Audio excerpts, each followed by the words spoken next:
सिक्किमको जति पनि हामी खाँटी सिक्किमे छौँ नि, हामी खाँटी सिक्किमेको पनि विचार चाहिँ यस्तो हुनु पर्यो, हामी चाहिँ सिक्किम र सिक्किमेको लागि चाहिँ जसले काम गर्छ त्यो पोलिटिकल पार्टीलाई चाहिँ हामी सरकार बनाउँछौँ भन्ने एउटा त्यो धारणा हुनु पर्यो एउटा चाहिँ, होइन? हेर्नुहोस् है, अहिले पनि लेखाजोखा छैन, अहिले पनि हिसाब किताब छैन अब सिक्किममा नि। त्यो बोर्डरबाट आइराखेको छ, गइराखेको छ हो, अनि त्यो घर बनाउने भन्छ, कुनै के गर्ने अरे भन्छ, आइराखेको छ, गइराखेको छ। अहिलेसम्म यो हिसाब केही पनि छैन। दार्जिलिङ, कालिम्पोङ, खरसाङ अब यिनीहरूबाट पनि आयो। अनि यसमा अझै कहाँबाट चाहिँ थपियो भन्दाखेरि तपाईँको नेपालबाट थपियो, भुटानबाट थपियो, अनि आसामबाट थपियो। फ्रस्ट्रेसनमा परेर चाहिँ कोही के अरे ड्रग्स एडिक्ट हुने, कोही के हुने जुन प्रकारको छ नि, यो चाहिँ जम्मै कुरा चाहिँ यो इलिगल डकुमेन्ट जसले बनाएर चाहिँ यहाँ ठाउँ परेको छ यिनीहरूको कारणले हो नि त। जति पनि अहिले बनिएको छ नि, मतलब टोटल सिवाई अथवा सिक्किम सब्जेक्ट अथवा आरसी भएको जति पनि छ नि, उनीहरूबाट चाहिँ अहिले कमसेकम 35% चाहिँ पुगिसकेको। पनि सिक्किम सरकारलाई माग चाहिँ के हो भने चाहिँ सरकारले चाहिँ है सदनमा एउटा बिल ल्याएर चाहिँ अब यो जति पनि यो फेक डकुमेन्ट छ यिनीहरूलाई रिभेरिफिकेसन विथ डिजिटलाइज चाहिँ गरी पाउँ। फेक सिवाय र यो आरसी पनि आएको छ। हामीले अहिलेसम्म लगभग अब 200 र 300 को बिचमा चाहिँ अब हामीले क्यान्सल गरिसक्यौँ। अब यो खालको पोलिटिकल पार्टी अब जसले चाहिँ सिक्किमको सुरक्षा गर्छु भन्छ है, यहाँको जति पनि पुरानो कानुनहरू छ यो कानुनलाई चाहिँ के अरे यथावत राख्ने, कानुनलाई सुरक्षा गर्ने, सुरक्षा दिने, अनि सिक्किम र यो जति पनि खाँटी सिक्किमे छ है, मूल सिक्किम छ, मूल सिक्किमेको चाहिँ अब के अरे सुरक्षा गर्छु भनेर अब कुनै पनि पोलिटिकल पार्टी चाहिँ अब यदि यहाँ के अरे निर्माण भयो भने तब हामी त अब अभियसली एकदमै हामीले त अब सपोर्ट गर्नु कर लाग्छ।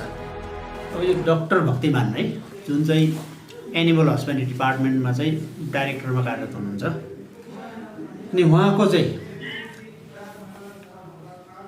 2016 नै जुन चाहिँ उहाँको सिवाई चाहिँ क्यान्सल भएको थियो। हेर्नुहोस् है, त्यो चाहिँ अब एडिसी कोर्टमा भिजिलेन्सको जुन चाहिँ रिपोर्ट मुताबिक चाहिँ उहाँलाई चाहिँ उहाँको जुन सिवाई छ उहाँलाई त्यो सिवाईलाई चाहिँ अब जाली पाएको थियो, जाली हो भनेर चाहिँ अब जुन प्रकारले अब भिजिलेन्सले साबुत गर्यो त्यही आधारमा चाहिँ एडिसी कोर्टले चाहिँ उसको सिवाई चाहिँ क्यान्सल गरेको थियो। तर अब 2016 मा उहाँको जुन प्रकारले क्यान्सल भयो है, सिवाई क्यान्सल भयो, त्यहाँदेखि हामीले त्यसको बादमा धेरैपल्ट प्रेस मिटद्वारा पनि अब हामीले सरकारलाई पनि अवगत गरायौँ। अनि हामीले डिओपीमा त हामीले एकदमै लिखित पनि दिएको थियौँ, के अरे आरटिआई गरेका छौँ हाम्रो लाछेरिङ लेप्चाको नाममा हो। अनि त्यहाँबाट पनि कुनै पनि अब यसको जवाब चाहिँ अब के अरे बर्खास्त हुनुपर्छ भनेर जुन प्रकारको अब हाम्रो एउटा के अरे धारणा थियो है, हाम्रो एउटा जुन चाहिँ अब धारणा पनि के भन्नु, यो त एउटा सुप्रिम कोर्टको जुन भर्डिक्ट छ त्यो भर्डिक्टलाई नै हामीले चाहिँ अब अगाडि राखेका थियौँ, ताकि अब उसले चाहिँ जब उसको चाहिँ कुनै पनि डकुमेन्ट्स मतलब अब उसले जुन नोकरीमा लाग्दाखेरि डकुमेन्ट्स उसको इलिगल पायो भने चाहिँ उसको चाहिँ नोकरी बर्खास्त हुन्छ भनेर जुन सुप्रिम कोर्ट है, अनरेबल सुप्रिम कोर्टको जुन जजमेन्ट छ त्यो जजमेन्टलाई हामीले बेस गरेर चाहिँ हामीले दिएका थियौँ। तर पनि अब यसको केही अहिलेसम्म अब केही पनि आएन, मतलब यसको क्यान्सल के अरे जब बर्खास्त हुन्छ भन्ने पनि आएन है, अनि केही पनि आएन। तर अब अचानक हिजो चाहिँ फेरि उसको चाहिँ डाइरेक्टर पददेखि चाहिँ उहाँ प्रिन्सिपल डाइरेक्टरमा फेरि प्रमोसन भएको चाहिँ अब हामीले त्यो अर्डरमा देख्यौँ। त्यसले गर्दाखेरि चाहिँ हामी चाहिँ यसलाई चाहिँ एकदमै घोर आपत्ति जनाएको सिक्किम सुरक्षा समितिले चाहिँ, किनभने जब उसको डकुमेन्ट चाहिँ क्यान्सल थियो, डकुमेन्ट चाहिँ क्यान्सल भइसकेपछि अथवा डकुमेन्ट चाहिँ उसको फेक थियो भनेदेखिलाई चाहिँ ऊ सिक्किममा उसले नोकरी गर्ने ऊ लायकै भएन नि त। हेर्नुहोस् है, अन्त सरकारलाई हाम्रो फेरि पनि एउटा नम्र निवेदन छ है, 15 दिनभित्रमा चाहिँ उहाँलाई जुन प्रमोसनको जुन अर्डर दिएको छ है त्यो अर्डर चाहिँ क्यान्सल गरिदिया जाओस् भनेर। यदि 15 दिनभित्रमा चाहिँ यो अर्डर चाहिँ वापस लिएन भने चाहिँ हामी सिधै कुरा हो हामी अहिले यो प्रेस मिटद्वारा पनि म के अरे अनरेबल हाइकोर्ट अफ सिक्किमलाई पनि म यो भन्न चाहन्छु है, यस्तो खालको यो फेक डकुमेन्ट्स बनाएर यस्तो खालको बाबे ढाँटेर जुन प्रकारले चाहिँ यहाँनिर सिवाई बनाएर जसको चाहिँ आज क्यान्सल भयो उसको चाहिँ फेक साबित भयो, जाली साबित भयो भनेदेखिलाई चाहिँ उसले चाहिँ नोकरी कसरी पाउँछ, यो मेरो एउटा प्रश्न छ हेर्नुहोस् है। अनि यो चाहिँ अब अनरेबल हाइकोर्ट अफ सिक्किमले बुझिदिनुपर्छ। हामी के अरे स्वयं हामी निवेदन पनि गर्छौँ, किनभने अब यदि 15 दिनभित्रमा चाहिँ अब सिक्किम सरकारले केही पनि गरेन भने अनि यो विषयमा चाहिँ अब उहाँहरूले चाहिँ अब कुनै पनि चासो देखाएन भने चाहिँ अब हामी अनरेबल हाइकोर्टमा पनि हामी जानु छ एकदमै जाने अब। अनि त्यस पश्चात चाहिँ हामीले अरू के गर्नुपर्छ त्यो पनि हामीले सोचिसकेका छौँ। अनि यसमा हामी त्यस्तो त्यो ठुलै त्यो अराजकता फैलाउने पनि अब नसम्झोस्, किनभने हामी एकदमै हामी डिसिप्लिनरी वेमा नै हामी जान्छौँ। अनि यहाँनिर हामीलाई कुनै आतङ्क फैलाउनु छैन, यहाँनिर कुनै के अरे झगडाहरू सृजना गराउनु छैन हो। तर हाम्रो हिसाबले हामी एकदमै जेन्टल सिस्टमले चाहिँ है, जेन्टल तरिकाले चाहिँ अब हामी कुन प्रकारले हुन्छ हामी दबाउ दिनु एकदम तयारी छौँ। अहिलेसम्म कतिवटा फेक सिवाई अथवा फेक कुनै पनि दस्तावेज तपाईँहरूले क्यान्सल गरिसक्नु भएको छ? अब यसमा फेक सिवाई, यसमा आरसी पनि आएको छ कतिवटा त हेर्नुहोस् है। अनि फेक सिवाई र यो आरसी पनि आएको छ। हामीले अहिलेसम्म लगभग अब 200 र 300 को बिचमा चाहिँ अब हामीले क्यान्सल गरिसक्यौँ। तर अब हामीलाई चाहिँ यस्तो लाग्छ यो क्यान्सल जुन प्रकारले हुँदैछ यो चाहिँ अब एउटा दुईवटा गरेर हामी एकदमै अब डटेर खटेर चाहिँ अब एक-एकवटा गरेर जुन प्रकारले हामीले अब यो फेक सिवाई अब फेक डकुमेन्ट्स जुन प्रकारले चाहिँ अब क्यान्सल गर्दैछौँ है, यसमा चाहिँ अब हामी सन्तुष्ट छैनौँ। अब हाम्रो विचार भनेको हो कि हाम्रो भनाइ भनेको चाहिँ सिक्किम सरकारलाई अब अनरेबल हाइकोर्ट अफ सिक्किमले चाहिँ अब पहिला 2018मा नै जुन प्रकारको एउटा निर्देश दिनुभएको छ है, हलोग्राम पेपरमा चाहिँ डिजिटाइजेसन गर्नु भनेर चाहिँ अब दिइसक्नु भएको थियो। अनि यो डिजिटलाइजेसन चाहिँ अहिलेसम्म भएको छैन। अनि त्यतिखेरको जुन के अरे तत्कालीन सरकारमा चाहिँ अब खै 1 करोड रुपियाँ त छुट्याएको छ अरे भन्ने चाहिँ सुन्यो है, त्यतिखेरको मुख्यमन्त्री पवन चामलिङ हुँदाखेरि हो। तर उहाँले पनि अहिले यो अगाडि आएर चाहिँ यो डिजिटाइजेसन लागि चाहिँ मैले यति पैसा छुट्याएको थिएँ भनेर उहाँले भन्नु सक्नु हुँदैन हो। त्यसले गर्दाखेरि हाम्रो अझै पनि सिक्किम सरकारलाई माग चाहिँ के हो भने चाहिँ सरकारले चाहिँ है सदनमा एउटा बिल ल्याएर चाहिँ अब यो जति पनि यो फेक डकुमेन्ट छ यिनीहरूलाई रिभेरिफिकेसन विथ डिजिटलाइजेसन चाहिँ गरिपाउँ भन्ने चाहिँ सिक्किम सुरक्षा समितिको यो माग छ। अझै कति जस्तो चाहिँ फेक छ तपाईँहरूको नजरमा? अब 200-300 त क्यान्सल भइसकेको हो नि त होइन, अन्दाजमा? फेक त अब मैले भनिहालेँ नि, कुल अब जुन चाहिँ अब अहिले अब यसलाई हामीले अब जम्मै अब एकैचोटि चाहिँ अब हामी भन्नु सकिँदैनौँ। तर हामीले अहिलेसम्मको जुन अनुमान गरेका छौँ है, अब यो अड्कल गरेका छौँ, यो चाहिँ अहिले जुन कुल जति पनि अहिले बनिएको छ नि, मतलब टोटल सिवाई अथवा सिक्किम सब्जेक्ट अथवा आरसी भएको जति पनि छ नि उनीहरूबाट चाहिँ अहिले कमसेकम 35% चाहिँ पुगिसकेको छ जस्तो लाग्छ। किन जहाँ गयो त्यहीँनिर अब हामीले फेक पाउँछौँ है, जस्तो अब रम्फूमा फेक है, सिङताममा फेक, जुनै पनि बस्तीमा गयो त्यहाँ पनि यहाँ पनि छ भन्छ त्यहाँ पनि छ भनेर भन्छ। अब हेर्नुहोस् है, भनेदेखिलाई हामीले एउटा यो के अरे अड्कलबाजी मात्रै गरेको है, 35% भन्दाखेरि चाहिँ कम्ती चाहिँ छैन। सो यो फेक सिवाई बनाउने प्रक्रियालाई नरोके अथवा यत्तिकै यसलाई छोडिदिए भोलिको दिनमा कस्तो प्रकारको सङ्कटको सामना गर्नुपर्छ सिक्किमे स्थानीयहरूले, खाँटीहरूले? अब हेर्नुहोस्, अहिले नै त हामी खाँटीहरू अब धेरै पढालिखा भएर है एकदमै सक्षम छ है। अब के अरे सालियाना अब उहाँहरू चाहिँ अब अहिले स्कुल क्लास 12 क्लास 10 पढ्ने, त्यहाँदेखि ग्रेजुएसन गर्ने सालियाना अब आएकै छ। अनि यसमा अब अहिले जति पनि बेरोजगारी बढ्दैछ अनि जति पनि यो के अरे अहिले फ्रस्ट्रेसनमा परेर चाहिँ कोही के अरे ड्रग्स एडिक्ट हुने, कोही के हुने जुन प्रकारको छ नि, यो चाहिँ जम्मै कुरा चाहिँ यो इलिगल डकुमेन्ट्स जसले बनाएर चाहिँ यहाँ ठाउँ ओगटेको छ यिनीहरूको कारणले हो नि त।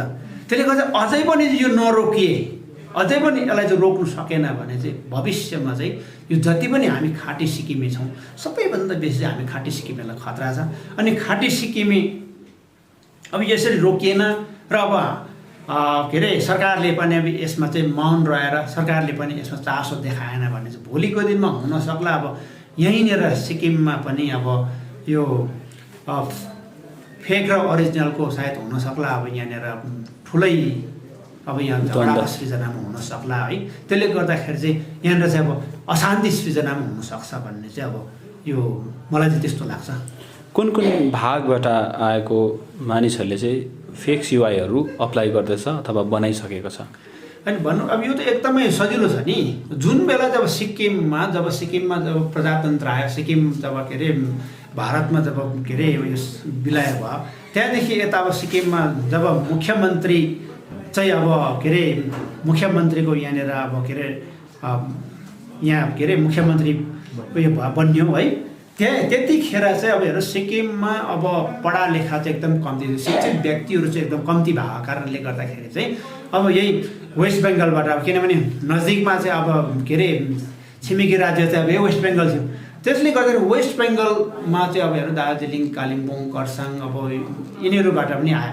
अनि यसमा अझै कहाँबाट चाहिँ थपियो भन्दाखेरि तपाईँको नेपालबाट थपियो, भुटानबाट थपियो, अनि आसामबाट थपियो। यो नर्थ इस्ट अहिले जति पनि छ नर्थ इस्टमा अब हाम्रो के अरे नेपाली समुदायको जुन चाहिँ के अरे हाम्रै अब वेशभूषा है, हाम्रै संस्कृति है, अब हाम्रै भाषा बोल्ने चाहिँ अब उनीहरू भएकोले गर्दाखेरि चाहिँ उहाँहरू जम्मै चाहिँ अब यहाँनिर चाहिँ अब यहाँ रोजगारको अवसर पाउँछ भनेर सबैजना यहाँनिर थप्यो। त्यसले गर्दाखेरि चाहिँ यो के अरे यहाँनिर अब इन्फ्लक्सको चाहिँ अब इन्फ्लक्स बेसी बढ्यो भनेर भनौँ न।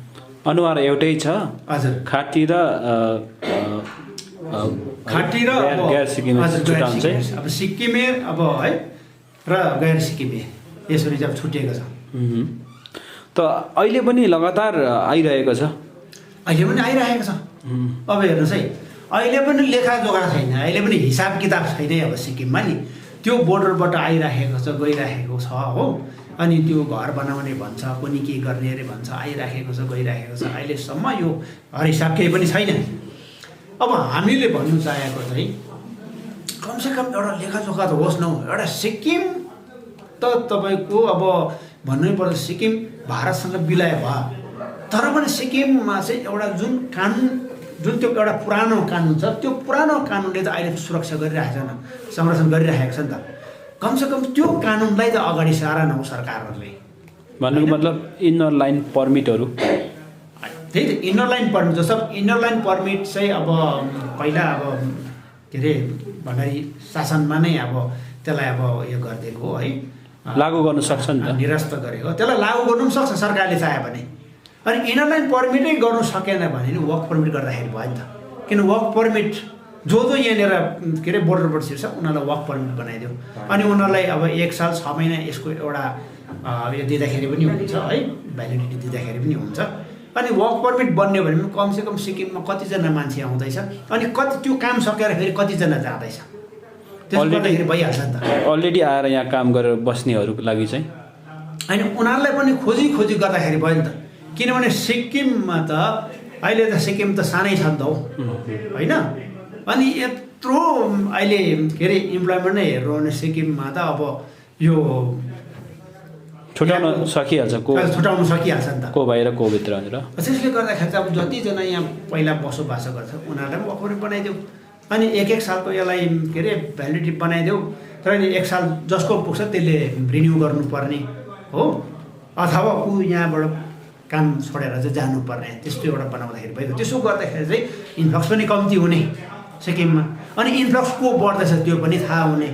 हेर्नुहोस् है, यो सजिलो छ नि। यो सरकारले चाह्यो भने सबै कुरो सजिलो छ, सरकारले चाहँदैन नि त। तपाईँले अघि भन्नुहुँदै थियो कि सिक्किमको यहाँको जुन क्षेत्रीय राजनैतिक दलहरू छ, कुनै पनि राजनैतिक दलले चाहिँ यो विषयलाई चाहिँ गम्भीरतापूर्वक लिएको छैन भन्नुहुन्छ तपाईँले होइन। हजुर, यसको प्रमुख कारण चाहिँ भोट ब्याङ्क हो कि के लाग्छ? भोट ब्याङ्क हो। किनभने उहाँहरूले तपाईँले हेर्नुहुन्छ भने कान्छा दाईहरू जो नेपालबाट आउँदैछ नि, उहाँहरू पनि भोटर कार्ड छ, कसरी भयो त?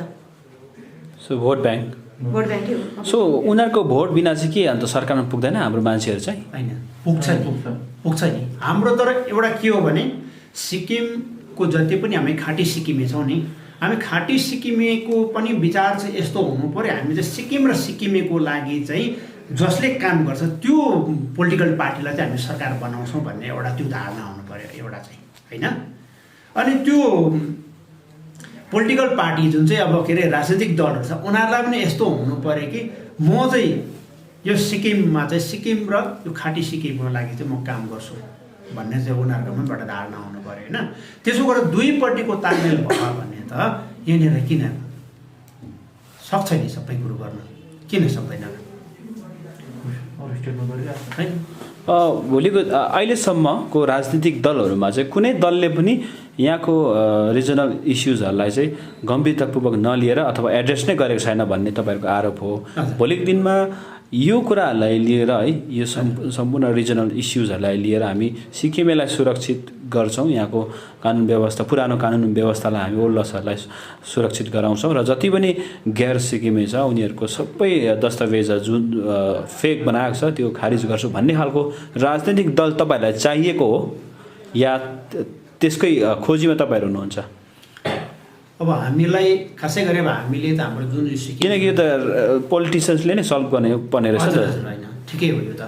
तर अब हामी सिक्किम सुरक्षा समिति जुन सङ्गठन छ हामी अब पोलिटिकल्ली त जानु चाहँदैन, तर पनि अब यो खालको पोलिटिकल पार्टी अब जसले चाहिँ सिक्किमको सुरक्षा गर्छु भन्छ है, यहाँको जति पनि पुरानो कानुनहरू छ यो कानुनहरूलाई चाहिँ के अरे यथावत राख्ने अनि यो कानुनहरूलाई सुरक्षा गर्ने, सुरक्षा दिने, अनि सिक्किम र यो जति पनि खाँटी सिक्किमे छ है, मूल सिक्किम छ, मूल सिक्किमेको चाहिँ अब के अरे सुरक्षा गर्छु भनेर अब कुनै पनि पोलिटिकल पार्टी चाहिँ अब यदि यहाँ के अरे निर्माण भयो भने त अब हामी त अब अभियसली एकदमै हामीले त अब सपोर्ट गर्नु कर लाग्छ, किनभने हामी अहिलेसम्म सिक्किम र सिक्किमेकै हितमा चाहिँ अब लागि परेका छौँ नि। अनि यो कुरा चाहिँ यो सङ्गठनले मात्रै गर्छ अनि यो सिक्किम र के अरे सिक्किम र सिक्किमे के अरे सिक्किम सुरक्षा समितिले मात्रै गर्नुपर्छ भन्ने केही छैन, होइन? तर अब यसमा चाहिँ अब हामीले चाहिँ एउटा यो आवाज उठाउने मात्रै हो, तर यसमा चाहिँ अब सरकारले नै गर्नुपर्छ खासै गरी, किनभने सरकारकै हातमा छ, सरकारले यसलाई विधानसभामा बिल ल्याएर है गर्दाखेरि चाहिँ एकदमै यो चाहिँ नहुने कुरा चाहिँ होइन। नयाँ राजनीतिक दल अथवा पुरानै छ जो है राजनीतिक दल उसले चाहिँ अब खुलेर अब यो इस्युहरू उठाउनु पर्छ भन्ने पनि माग हो है तपाईँको, होइन? हजुर हजुर, खुलेर एकदमै खुलेरै गर्नु पऱ्यो नि त उहाँहरूले। हामीलाई अहिले चाहिँ मतलब अहिले के अब भित्री चाहिँ अब हामीले पनि अब मेम्बरसिप ड्राइभ चाहिँ गर्दैछौँ, हाम्रोमा के अरे फर्म छ है। अनि तर अब हामीले मेम्बरसिप ड्राइभ गर्दाखेरि चाहिँ यस्तो हो है, हामीलाई चाहिँ सहयोग पुर्याउनै पर्छ भन्ने छैन है।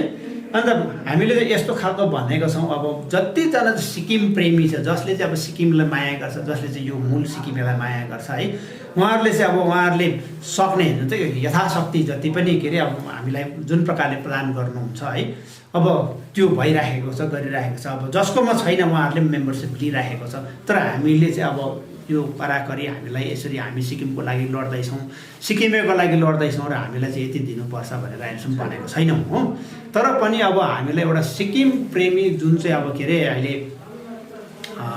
उहाँहरू अब के अरे होटलमै बसेर भए पनि है उहाँहरू अब फिल्डमा ननिस्के फिजिकल्ली उहाँहरूले के अरे निस्किनु नसके तापनि अब कतिजनाले हामीलाई एउटा सपोर्ट पुर्याउँदैछ, उहाँहरूलाई के अरे हाम्रोबाट सिक्किम सुरक्षा समितिको तर्फबाट अब हामी के अरे धेरै धेरै धन्यवाद पनि टक्राउन चाहन्छौँ।